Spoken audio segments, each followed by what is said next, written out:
From Western Lensman here. VDH just unleashed on legacy media, the Obamas, and the Democrat hierarchy for lying about Joe Biden's cognitive state for 4 years. All right. I'm a big Victor Davis Hanson fan, and let's take a look. This isn't groundbreaking to Fox or to VDH. I think everybody knew it, but it's coming out now. Why? Why? I don't think it's too cynical, Jesse, to say that these reporters who participated in this cover-up have now adjudicated in these last 40 days that Biden cannot help them by complicity in this lie. They won't be rewarded. He has no power to help them, and he has no power to hurt them if they now finally tell the truth. This was the greatest presidential fraud and deception since Woodrow Wilson had a stroke in 1919, and Edith Wilson kept that from the American people for 16 months to their internal shame. This is going to be shameful for the rest of presidential history, what they did.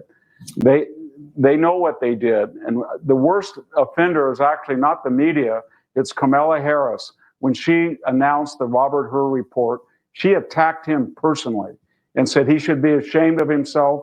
He's unprofessional for just the idea of hinting that Joe Biden would appear enfeebled before a jury and therefore would be exculpated. She should have got down on her knees and thanked Robert Hur that they gave him that out from felonious behavior. And yeah, I mean, Merrick Garland put the report out. I mean, at least he had the stones to put that thing out. He probably needed to do that because the country needed. Well, I mean, right. Go ahead. Yeah, but he participated also in the fraud because he would not release the audio speech of the interview with Joe Biden. No, he wouldn't do that, and the reason he didn't do it because he would appear on the tape as enfeebled and demented, to be frank. And this was the denouement of a long type of deception. They appointed Joe Biden as a facade, the Obamas and the hierarchy of the Democratic Party, to play the role of old Joe Biden from Scranton, where they pushed through the most destructive left-wing agenda in modern history. And then when they found out he couldn't even play that role of a waxen effigy, they deposed him in the same abrupt coup manner that they appointed him. And they put in Kamala Harris. And now they can't decide whether she did worse or it would have been better to have him continue. Such was a poor choice among the two. You know, the even deeper story of this is just the total lack of concern within the media for the perception of their own integrity, their journalistic integrity, a total lack of concern. Because with modern social media, especially once Elon Musk took over X, it's pretty hard to hide how demented Joe Biden was or is. But you're going back to even when he was running in 2020. So, I mean, sure, you've got the people, fairly small percentage of people who get all their news from CNN or MSNBC, who just never saw a clip of Biden being demented, looking like he has dementia. But, you know, you can't hide it from that many people because social media is just ubiquitous now. People are on it. So you're not going to be able to keep it a secret.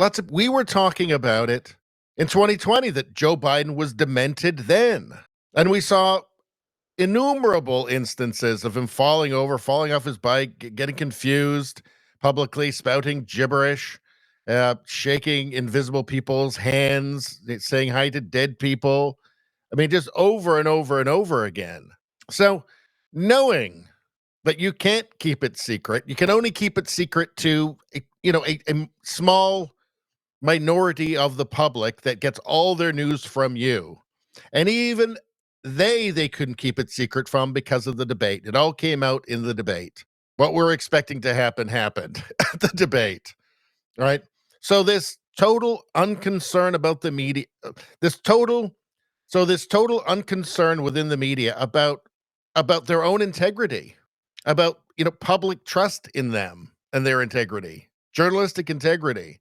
That is really a weird thing, right? To just reveal themselves on purpose as just a narrative machine, right? To give people an obvious reason to mistrust them.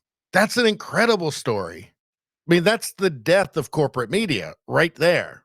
That's the death of corporate media as the most powerful force in narrative, right? I mean, look, they're not dead yet, and they're still powerful, but it wasn't enough. They couldn't fool enough of the people enough of the time. And that's an incredible story to me. I mean, you had an entire media machine just reveal itself as being a narrative machine, as existing not to inform the public, but to manipulate the public. That's the biggest story of all. It's incredible. Many history books will be written about that if there's any sanity in the future. Anyway, that's all I'm going to say about that. Please like, share, and subscribe. Subscribing really helps me out. I thank you for that. I will see you next time.